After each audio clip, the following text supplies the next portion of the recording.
Okay, we're going to start covering HQ or headquarters units now, which represent 3 to 10 man formations that are the leaders of your different formations. You're never going to find an HQ unit operating on its own. It's always going to be stacked with another unit in its hex at least.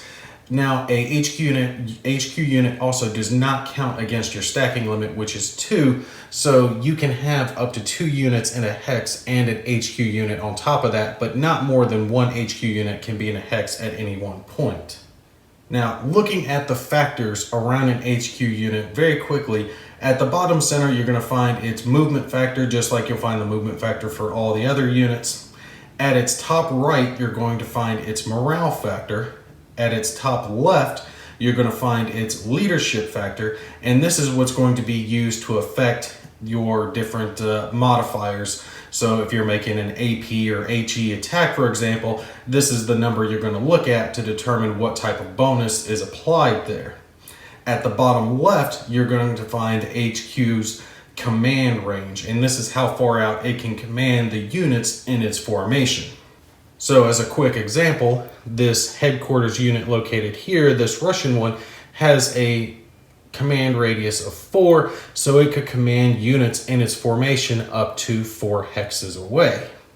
Units outside of that command range can still operate, but they're going to have to take a command status check, which we'll cover later. There's also another type of HQ called an SHQ, or your sub-headquarters unit. And you can think of this as kind of like your executive officer, not the head guy, but the guy under the head guy. And a SHQ operates very similar to how a HQ is going to operate, but they allow you to effectively kind of extend your command range, because units who are outside of their HQ's command range but are within the SHQ's command range will still be considered in command as long as the SHQ is in command. Now, that sounds a little complicated, but the example I've got laid out here, this Tiger Commander HQ has a command radius of 7, which this Tiger is outside of, but the SHQ is in command. Also, the SHQ can be in command up to double its HQ's command, so it would actually be in command at a range of 14. But for our example here, the SHQ is in command, and it has a command radius of 4, which this Tiger is in range of, which means the Tiger, even being outside of its head HQ's command range, is still in command because it's in command with the SHQ.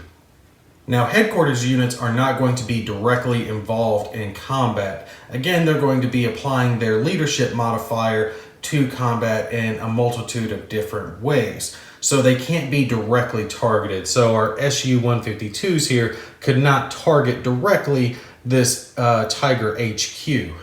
What the Tiger HQ can do is, you see it has a leadership value of 2, and it could apply that to the Tiger that it's with, increasing its AP firepower when it would conduct an attack against the enemy Russian armor.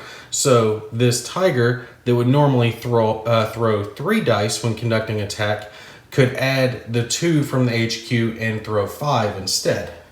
That doesn't mean that HQs can't be affected by enemy fire. They absolutely can. If a unit is disrupted or reduced in the hex that the HQ is in, so this HQ again, the Tiger Leader HQ, if this Tiger were to be shot at and reduced and or disrupted, the HQ would have to conduct a check at that point. It would roll a d6. On a roll of a 2 to 6, there would be no effect, but on a roll of a 1, the HQ would be reduced at that point to its reduced side. If the HQ was already reduced when you made that check, then the HQ would be eliminated. If there were 2 Tigers here, and one of the Tigers were to be just eliminated by enemy fire flat out, then you would conduct the same check for the HQ, but this time you would you would add a -2 modifier to that check. If you ever have a situation where all of the units are wiped out completely, then the HQ is going to be just flat eliminated. Now, a replacement HQ can be placed on the board reduced side up during a subsequent marker removal phase, but it can only be placed in any hex that contains a friendly unit of that HQ's type and from its formation. So what I mean by that is, again, taking our Tiger HQ here, if this one had been eliminated, it could be placed back on in that later phase on these Tigers that are stacked here. But let's say, for example, that this Russian HQ had been eliminated and these infantry were gone, and all that were left were the attached Su-152s. This Russian HQ could not then be placed back on its reduced side because there are no units of its type to be placed on at that point. Now, that's nowhere near everything about HQs, but again, like I said, we're going to be covering so many more different aspects of HQs throughout the series, so pay attention for that in the later videos.